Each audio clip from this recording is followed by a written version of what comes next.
This week's episode of Taking Inventory is brought to you by one of our sponsors, Meet Market, your AI assistant for e-commerce marketing. Market isn't just another growth tool, it's a member of your team, helping you keep a pulse on your business and trained to save you time and make you money. It's also co-founded by James Barrow and myself. Visit us at withmarket.com. Now, let's get to the podcast.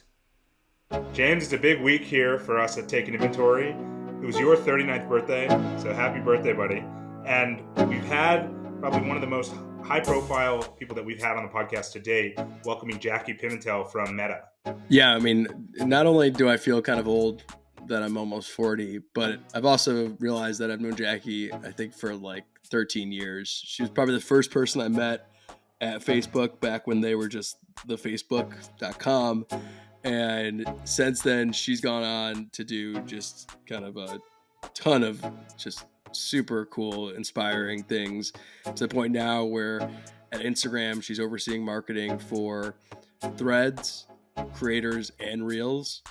Probably can't think of three more high profile products to work on. And she gave us just, I think, like such an honest and real kind of look under the hood of like how do they actually build and ship products there. So aside from my wife taking me to Universal Studios, I would say Jackie coming on the podcast was the second best gift I got this year. Well, you clearly haven't gotten mine yet. It's in the mail, so keep an eye out. But for now, let's get into it with Jackie. Today we have Jackie Pimentel on the podcast. Jackie is the Senior Global Marketing Director at Meta, overseeing creators, Reels, and Threads. She's got over 15 years of experience leading product marketing, monetization, and business operations teams. She worked at Pinterest. She also has just been like a lifelong advocate of the creator economy, ton of expertise in the space. She's a seasoned investor and advisor, and she's just an awesome person. So, Jackie, thank you so much for being on the podcast today. Thanks for having me. It's also fun to hang out with old friends. We kind of started our careers together, so it's great to be back together. Yeah, for context, so I met Jackie when I was running Shift. I probably showed up at Facebook headquarters like wearing a suit and tie. Probably the first time that. So it's been a long journey, but you know, Meta, or I guess previously, I guess Facebook, like we're such good partners to us, and you guys, I think, often don't get enough credit for like actually being great technology partners. So it was an awesome experience, and I'm pumped to talk to you today. Same. Yeah, I look back on what we did and building the future of advertising back then. We took a lot of risks all together, and it's really cool to see where the industry is now. And who would have known, like over 10 years ago, that we would be just all the places we are now, especially with like native advertising. Now today we'll talk a lot about, obviously creators and all the other new kind of ways of advertising and how people can make advertising even better and more contextual for people. But it's crazy that it's back then, kind of at the frontier. Yeah.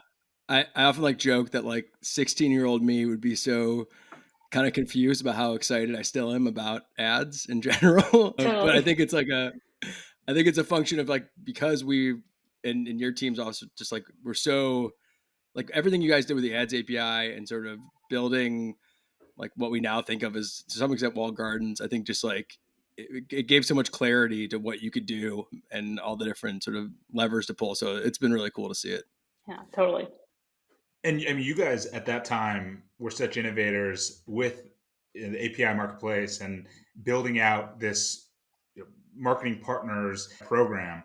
And so maybe talk a little bit about your journey, both at Meta and outside of Meta, and some of the key moments that have led to kind of your current role in this next evolution of ads and next evolution of kind of the digital economy. Well, I mean, even getting to Meta was the Facebook.com, and it was just a desktop site. And I was working actually in accounting, and my twin sister had just started a social arm of Razorfish. And she's like, you got to check out Facebook. Like they're building an ads business. And I was like, I mean, I was using it all the time. And actually my father was livid because he was like, you're giving up a great career in accounting. You're throwing it away. He's like, how is Facebook even making money? Literally, he goes, how is Facebook even making money? And I was like, I don't know, but we're going to figure it out. And so when I joined, we pretty much had two placements. We had the right-hand rail on desktop, and then we had banner ads. I don't know if you guys remember, we used to have banner ads from Bing that we had a partnership with them. And so it was early days, very early days. And I just had a belief. I just knew that there was going to be, because of the time spent, people were starting to spend more and more of their time on these kind of social platforms and connecting with each other. And it was kind of the whole Web 2.0 surge. And sure enough, like that was what happened. And I think the big challenge back then was, how do you create advertising that is not like what you would see on like GeoCities and Yahoo? It was like, how do you actually create native contextual advertising? And our whole thing was, how can you make it feel as good as organic? How can you make an ad feel as relevant and as engaging as something you're going to see from your friends or someone who knows you really well? And that was our vision. And that was why we made the decisions we've made. And that was really exciting and fun for me, was always thinking outside the box, not just taking what was happening in the industry and putting kind of aggressive in your face advertising, but actually making it feel very integrated into the experience for that everyday user.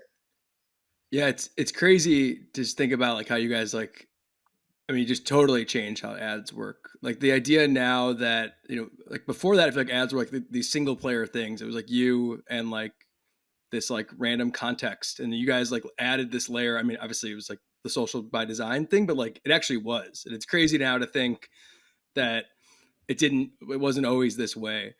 Have you seen, I mean, like looking back, do you feel like you guys have executed on this like grand vision plan, or is this like the result of just years and years of iterations and just like kind of just keeping your head down and just shipping out stuff? Yeah, I think it's been, I would like to say everyone can predict the future, but the future is really hard to predict with precision. I think it was a commitment to some clear principles. And the principles always were, do something that adds value for everybody involved. For example, there were decisions along the way of, what if we made it, like back in the first like real big decision was, most of our revenue at that time was coming from insertion orders way back in the day.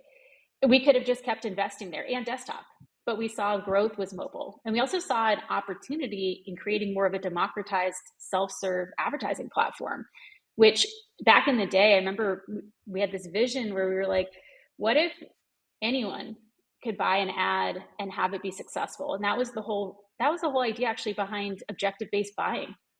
And I remember it was like a hackathon. That was my idea. And we were in like a room, and we were like, what if you could just click a button? You just say, I want to do this. And then everything happens after that for you in an automated way. So, maybe that was like the early days of advertising AI, but that was what we did. And I would like to say it was all because we had this huge grand vision, but I think it was a big commitment to, we want the advertising industry to be more democratized. We want ads to be personalized and relevant and high quality. That led to a lot of our policies too, where we denied a lot of revenue that we could have made, but it was because we just wanted good ad experiences. And also this move to things like video and feed and native advertising to capture the mobile opportunity. So these are all things that we saw as trends in the market and how we could capture those trends and do things that move the industry forward. Yeah, it's funny you talk about the move to self-service. Like, obviously Dana and I spent a lot of time at Snapchat, and we got them to do it, which was great. And I think it's been a reason why that business, one of the reasons why that business has generated as much revenue as it has, as fast as it has. But it was like hitting our heads against the wall. We were trying to explain to people like how you actually buy a Facebook ad, because I don't think most people know it is available to everyone. That like the ease of the credit card, even like when we were trying to explain internally to people, like, like you can get a line of credit, they'll give you trade credit, like they'll actually kind of invest in you. And then I remember we demoed in front of like 500 people at Snapchat. Like, this is how easy Facebook makes it for you to like help grow your business. And now I think finally, 15 years later, like you can see everyone is sort of now like, okay, like this is how advertising works, but it was not obvious 6 years ago that that's like how this was going to unfold. So it's crazy you guys were you guys like invented it. Totally. And I think too, like it depends where you are in your monetization journey. I think what you saw at Snap is what I see in a lot of platforms, like it to start your own walled garden, essentially, to start your own advertising platform where you are going to create your own DSP, SSP, like everything's all within your domain. It's a lot of technical infrastructure. And it also, and I actually see this too, like if you look at TikTok, their top advertisers are mostly in the brand and innovation space. It's entertainment, it's people using kind of innovation dollars. It feels like everyone kind of follows the same trajectory. They're mostly IO. They're getting big brand deals. They're getting kind of the like innovation budgets from every brand. Then all of a sudden, then they realize, okay, we've got to do something that's more evergreen. We've got to capture DR dollars. We've got to create more of a tech stack. We've got to integrate into an API. It's like everyone kind of follows the same pattern. And I mean, if that's any fortune telling, like that really is the pattern though. But it's also because it's the path of least resistance. It's a lot easier for your sales team to go and sign some big deals, and then you can kind of create more of a manual advertising play. It's a lot harder to build the actual tech stack to make it so API partners can integrate and you can make things more self-service. That just takes more engineering effort. So, but it's funny. It's like that feels like the trajectory everyone kind of goes on. Yeah. And we were constantly being like, let's not like even remotely try to reinvent the wheel here. Like there is a playbook that makes sense if you have enough volume to justify it. And I think actually the funniest thing and the most useful thing that we had at Snapchat is most of our team was from former marketing API partners. So it was a bunch of Nanigans guys, a bunch of Shift guys. And we were all like, this is like please just like let us, like we know exactly what to do here. But you guys kind of like Facebook trained this little group of, like ad tech API like zealots. And now you kind of look around at like a lot of the wall gardens and a lot of the heads of product there are like from that crew. And yeah, it is like a testament to what you guys did in the early days. It's very cool. A quick break from one of our sponsors.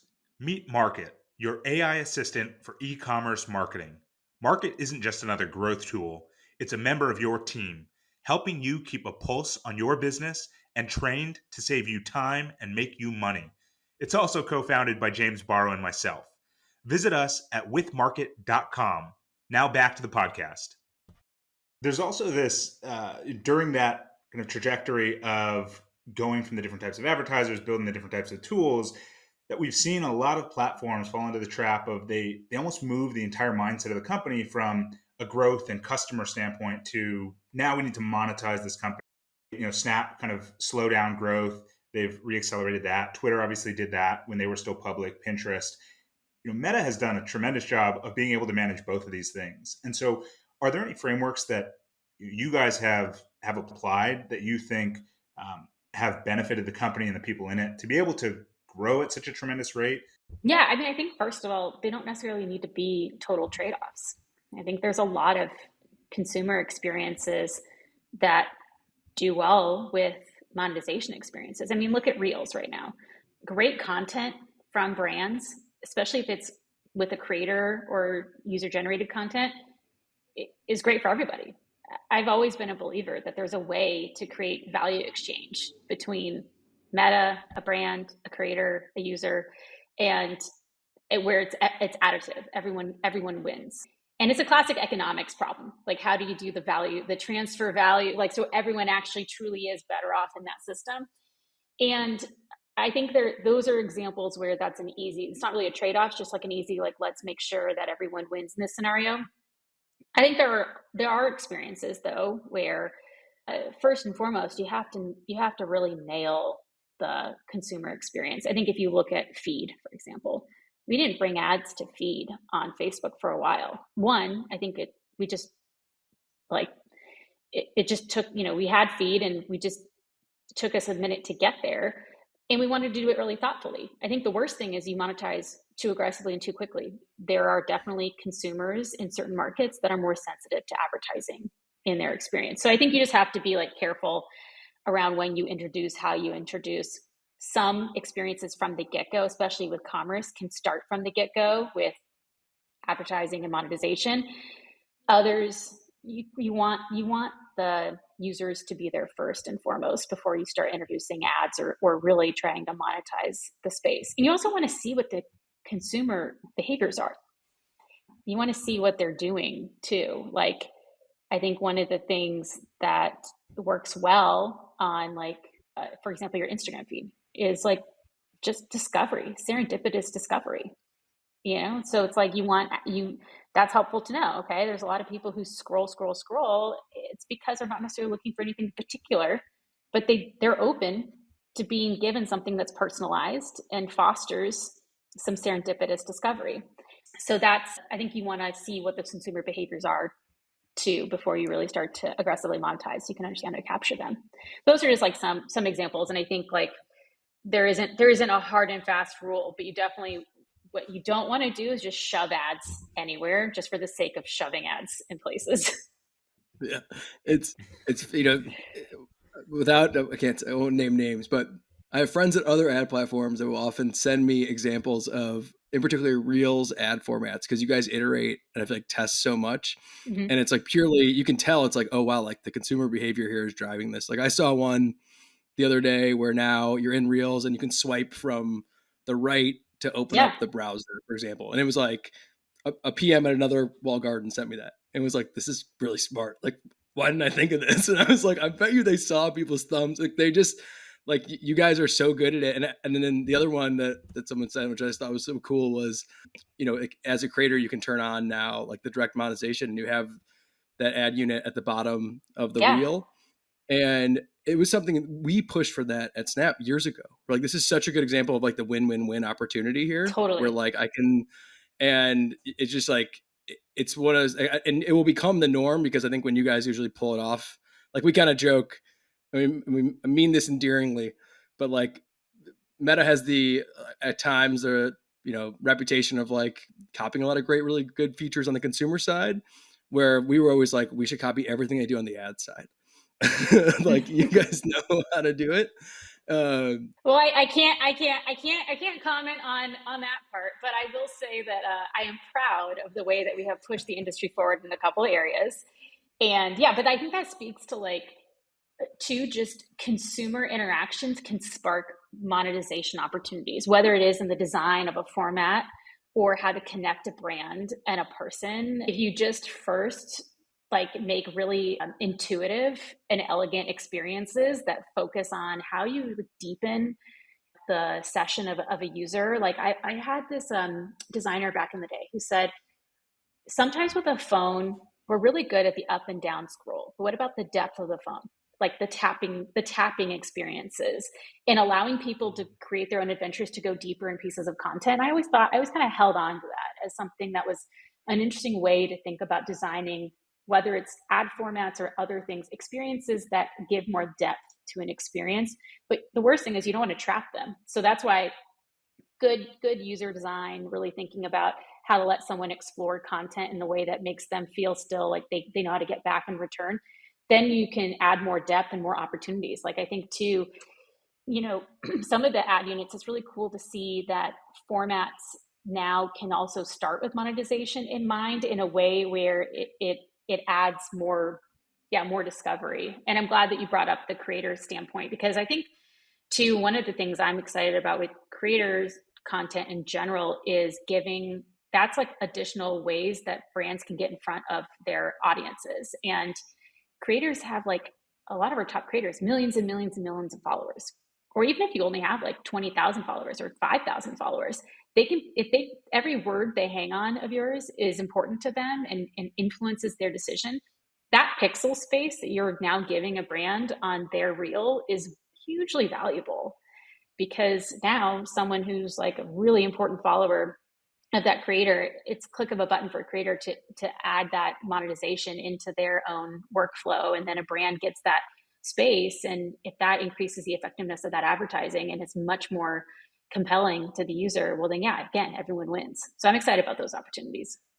It's interesting to talk about content and formats. Sometimes being able to be led by monetization and that being an added kind of piece of the content and the engagement. And I think creators is just such a good example of that. That a lot of the creators that I follow or that show up in my reels, they lead with monetization. Here's a product that I'm reviewing. Here's a product that you should buy. Here's an Amazon find, whatever it is. But that's what I'm watching, and I enjoy it. And I mean, that's a huge, huge evolution from where creators started, where it's, hey, look at me, I'm eating this food at my favorite restaurant, or here's what I'm doing during the day. And like you said, now it's a business, but it's a very, very deliberate business. And as consumers, we engage with it. And so what have you seen during that evolution of creators, and where do you think creators go from here? I creators have been on our platforms for years and years and years. And I think the things that are changing now most in the industry are micro influencers that I'm most excited about. It's the creators that do have maybe a smaller but very passionate following. You don't necessarily have to have millions and millions of followers to get a brand deal. We're seeing that too, just in the ad tech space of all these companies that are cropping up that are startups or very established companies too that are helping. They're creating these platforms to match brands and creators, and we even see that with our creator marketplace product that's making it easier and easier for creators and brands to use Instagram and all within the app to make a deal, look at align on the content, do all the pricing all on the app. And I think that the evolution has really been that, which is going from these like very manual, get a top build creator to do something with you, into how do you just have like always on, like use creators as like an always on channel to help sell your products. So that's something that I see as where we are now is building out these much more scaled platforms and approaches. And then that's going to really benefit a lot of new types of creators. So maybe creators that used to have much more of like a niche or a smaller community, but are now able to kind of grow and thrive. I think it'll be interesting too. Like there's this, some reports too that show that now like Gen Z audiences are like, hey, maybe I'll skip college and just become a creator. Like that's that's like a viable profession. I have a 6-year-old and I'm like already being like, oh, okay, maybe someday she's going to come to me and be like, this is my job now is I am creating content and this is my full-time job. And I'm probably going to have to say, okay, given that literally is my mission in life right now. So that's where, that's another place we're going to. Does that give you more sympathy for your dad about the accounting kind of ups when he was mad that you left accounting for this? I mean, like 100%. yeah. Yeah, I'm living my own. I'm living it too. Like I'm sure that like I'm going to go through the exact same thing when my daughter gets that age.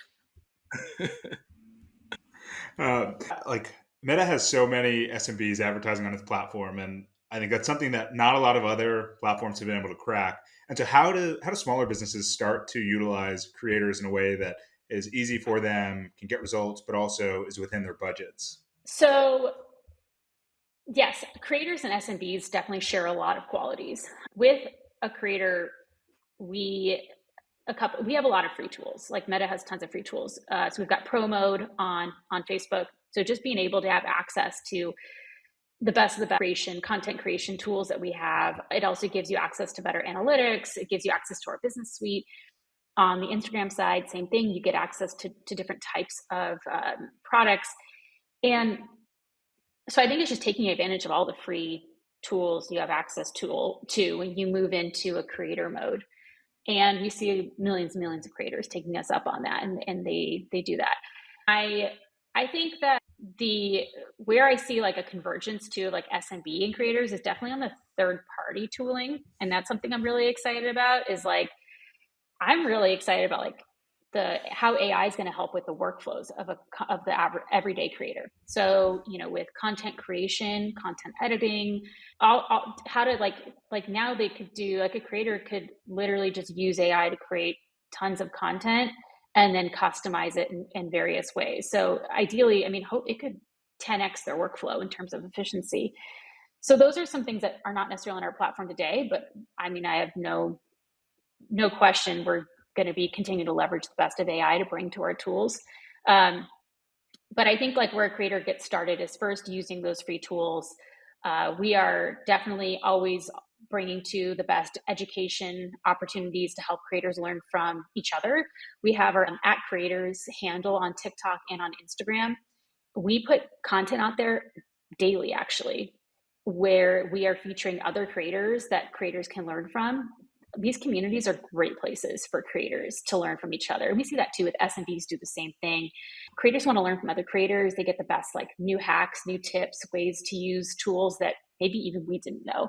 We have creators too that we call them like we have them just create content for us on those handles, and they teach me something. Like there was this one creator, Elliot, and he was showing me like how to do this new story format. I literally had no idea that the camera was capable of doing that. He showed me how to do it. And the power users, just having our creators learn from those power user creators, that's a great way, and it's free, and it's something that our platforms can do really well, is connecting those creators together. So those are great resources for creators, is our at creators handle on TikTok and on Instagram. You can learn a lot there. Awesome. And I guess switching gears from, it's also just very cool, all the stuff you work on, but switching gears from creators and reels, if that's not big enough, but you also oversee product marketing for Threads. And, just like, we'd love to know just what was it like to lead up to that? Like, how did you guys keep it secret? I felt like that was like the greatest launch in the history of launches. And just like, what was it like leading up into that? And I don't know how much you can say, but I think people are probably just kind of like, just, it was like mesmerizing how big it all felt. Yeah, Threads is really exciting. We're always looking for new ways to help people engage with each other and express themselves in new ways. And I think the thing about Threads is we saw an opportunity for, especially for our creator audience, to have a much more like lower friction way of sharing content. Sometimes finding the video, the photos, the all the different visual ways of sharing can be a little taxing, but we were excited about leaning more into kind of the old days of text-based sharing and starting conversations. um, the main thing that we saw a really big need for was deepening like public conversation, but positive conversation. So there's a lot of negativity out in the world, and we the things that always spark my joy are when I see a very constructive and high quality conversation happening between a creator or just peer to peer, person to person, happening in the comment section of a post. And we're like, how do we highlight that being the source of the content? And so that's kind of where Threads came about, was how to have a platform that focused more on that public conversation that was constructive and positive. And what we're seeing right now is really exciting. It's really exciting to see communities coming on to Threads. Really, Tom Brady was just on Threads talking about football, and I'm excited too to get creators on Threads. Like, it's not just the huge public figure, but you can also get someone who's like really into like science, who's like talking about like the latest like publication of like, I don't know, is Pluto a planet or not? I have no idea. Again, where are we on that side? On that side of history. So we're excited about all that, but kind of how it happened was, just seeing a need there, and it was that project in general was a great reminder of keeping the team really small that we had on it and nimble. And it really reminded me of working at Facebook back in like 2011. I mean, that was how we approached the work, was let's just go really fast with a really small team. And I think we're seeing that too in the tech industry, of people wanting to consolidate single threaded ownership and decision making and help people go faster. And that's exciting for everyone involved, to help these teams go faster. Having a really small team, even though it can feel taxing at times with maybe limited resources, but it really helped the work go quite fast.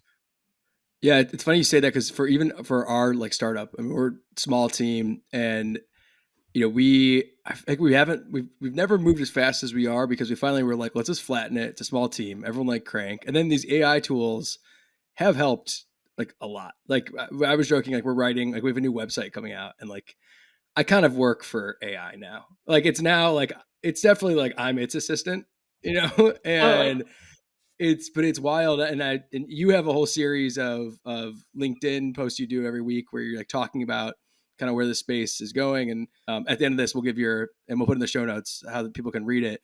But one thing that I saw you talk about a few weeks ago was just like the sort of just how democratized like advertising and everything can be because of AI. And to some extent, I think that's AI also sort of democratizes running small businesses or even like shipping products, right? Like just little teams can do so much.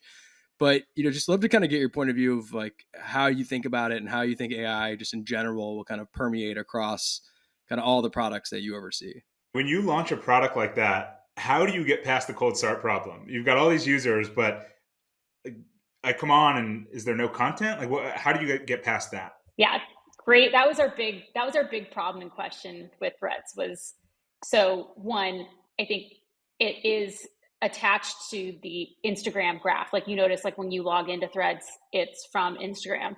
So that helped us with just having a great ecosystem and people we could bring into Threads. But the problem was, it's like showing up to a party with no music on.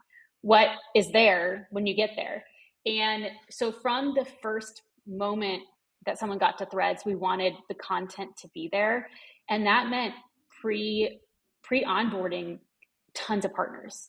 We had an incredible cross functional team that worked so hard to get great content from our partners and creators loaded in, ready to go the moment that we flipped the switch. So that was like the huge unlock. And do you think for I don't know if you can comment on this, but could you imagine a world where like not only it's tied to the Instagram graph, but maybe like some of the other kind of products could, in other regions could bring in, and that could help solve that cold start problem as you expand, or is it for now it's just like an Instagram only kind of use case? Well, Instagram is really just what we use for the login. For the content is all within the Threads ecosystem. I think what we're focusing on first and foremost is we want content that feels authentic and unique to Threads. So we want Threads to stand for something unique. And right now it does, because it's content that you can only find on Threads, and it's fostering conversation. The reply is the really big part of the Threads experience, and that's different than the experience you're going to have on Instagram. It's different than the experience you're going to have on Facebook. And I think that's really important, and that's something that we're keeping core, is like, how do we make sure the Threads content and the Threads experience stays unique to Threads? Because the problem you can run into is if you just kind of make everything feel the same, is then what is the reason to have multiple apps on your phone?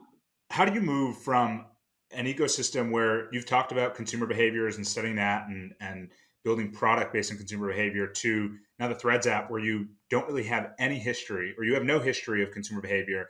You're getting it in real time from millions and millions of users, and then you're having to iterate, as you said, with such a small team. How do you work through all of that? Well, you make it sound so daunting. I think you have to approach it with well, you have to approach with excitement and optimism. That is 100%. You have to have a pioneer mindset. There are other parts of the company, and it doesn't matter if it's Meta or anywhere else. If you're going to work, and especially in the spaces we've all worked in, if you're going to work in something that's kind of at the bleeding edge, you have to have a pioneer spirit, like one of, we're going to figure it out. We're going to keep moving forward. We're going to make decisions. If you want certainty, like if I wanted certainty, I would have stayed at PwC back in the day. I would not have gone to Facebook. So I think it takes a different type of person. And I think, yeah, I think that's an interesting question. Like with any app that's new or any consumer experience that's new, when you don't have the history of behaviors to go off of as you iterate, it does make it really interesting. I mean, we obviously have been now out in the market for a little bit longer, so we have some history to keep making it better. But I will say that we have a really active and engaged user base of Threads, and they've given us some great insights of features and things that they want to see in the app. And we've been working really quickly to ship those. And you can kind of see that with search that we recently shipped, and our feed, new like following feed iteration. So there's a lot of new features that we don't necessarily need a ton of data. We can just go with what our power users in our community are telling us that they want to see. Yeah, and I think one thing that's like just a testament to that is like I was looking at the App Store. I think it's like number 4 in the App Store, and it's like ahead of YouTube and Google and TikTok and Snap. I mean, it definitely feels like the pioneer mindset is paying off, and like it'll be interesting to see, you know, just where it goes over time. You could imagine it just being pretty wild. Yeah, we're also seeing some really great brand content. I was talking to I was talking to this, company influential, and they do a lot of stuff with creators and with brands. And there was some really cool stuff they were doing with some of their brands and with creators. And I'm really excited to see some of the work that our brands and creators are going to do within the Threads app, because that's usually where we see some of the new kind of the way that people kind of like hack the app, for lack of a better term, of the kinds of content that we're going to start to see crop up that's engaging. So that's what I'm excited to see how all that turns out. Yeah, it's gonna be awesome. Well, before we get to Daniel's world famous rapid fire, last question for you before that is, given just everything you work on, if someone's in e-com or ad tech, you would be a very, very great investor for any of them to have. So when you are making investments, just kind of curious, taking off the meta hat and just putting on like the angel investor hat, what is it that you look for? Kind of how are you approaching it? And do you love investing? Like, is that something one day you think you'll do more of? Just like kind of wanted to learn more, just given that you have exposure doing it. I love investing. I love advising. I love helping young companies start to define their own trajectory and connecting them to other people in the industry. So I love all that. The things that I look for, the boring part of me, I definitely love SaaS and B2B. I think because the stuff that you guys have done too, I think seeing platforms that have helped businesses, especially a lot of small businesses, grow and just be businesses like Shopify. My God, how it, like, the fact that like 10 years ago, and actually my husband's company was on Shopify early on, like that's crazy that you look at all these systems and now let like millions of businesses exist. That's actually one of the really big things I've been proud of at Meta, is the fact that like we've helped millions of businesses exist.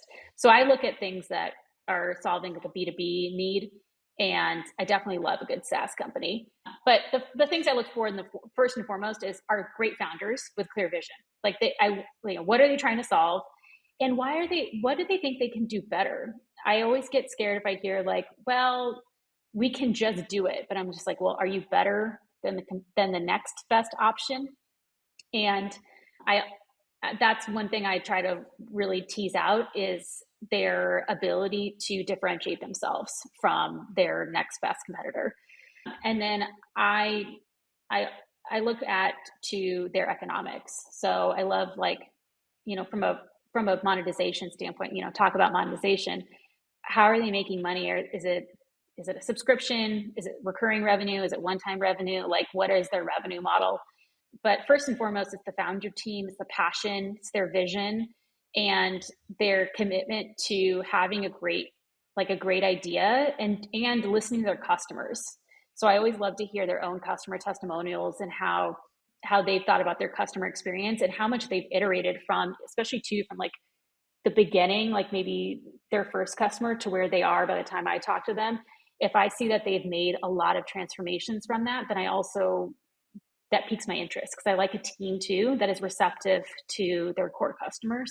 So those are just some of the things. And then I just like the spaces, like, yeah, the small business, B2B, and creator spaces are the ones that really interest me. But this has been a fun new thing that I've been, in the last couple of years, really leaned into, especially as I really am passionate about women too in this space. And I know so many talented women that they don't get advisory seats or board seats. They don't invest. It's hard to break into those spaces sometimes. So that's kind of where I've been more leaning in to try to break in, especially as a woman who has, done a lot at Meta. I want to bring that to other spaces. Yeah, I mean, and we'll put your kind of how to contact you in the show notes, so that people can reach out and kind of get your advice, or kind of get your thoughts on either things they're building, or if they're interested in investments, or just follow some of the content. I love that. That's always, I love talking business, because it breaks up my day talking mom stuff with the local moms, which is also great too. But, I like to break up my day. Two sides of the brain.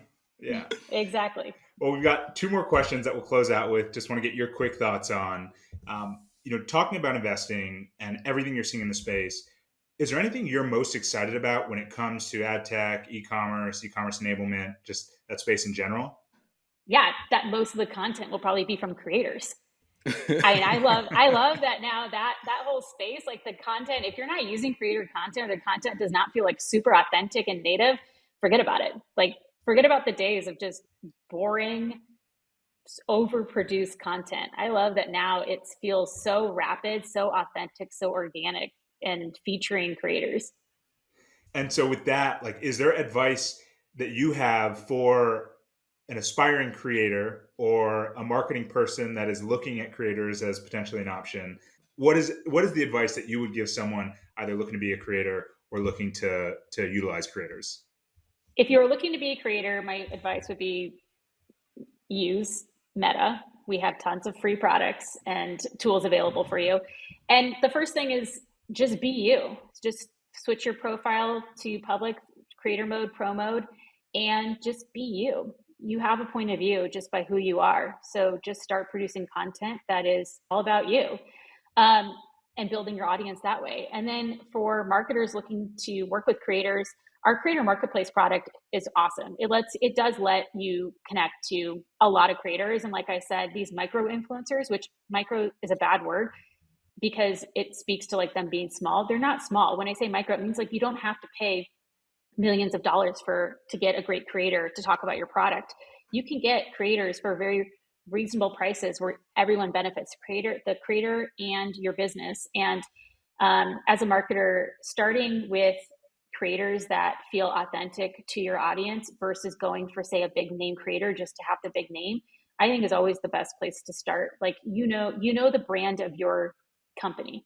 So think about, what does your brand stand for? And then when you look at creators, just who they are, what they stand for, align your principles together. And those are some great partnerships that I see. And like I said, all these tools now that make it even easier for those creators and marketers to connect. It's never been easier than it is today, and it will only get easier from here. That's great. Thank you, Jackie. And before we let you go, where can listeners follow you or find the content that you put out? Well, you can find me on Threads at Jax Pim, JAXPIM. And then, yeah, if you want to follow my Monetization Monday posts, it's on LinkedIn at LinkedIn Jackie-Pim, PIM. I love those posts. You should keep doing them. Sure. I've got one to go. I've got one today. I appreciate that. Yeah, listeners should follow you on. Are you on creator mode on LinkedIn? Yes, I am. Okay, all right. Follow Jackie.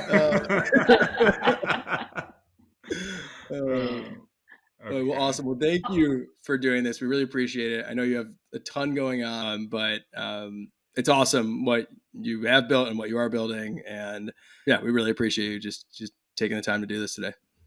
Thanks for having me. I really appreciate it. And it's so good seeing some old friends. Before you go, we need your help. If you enjoyed this week's episode of Taking Inventory, then subscribe or rate wherever you listen to the podcast. And while you're at it, please share this episode or your favorite episode with a friend. We'll be back next week with another episode of Taking Inventory. See you then.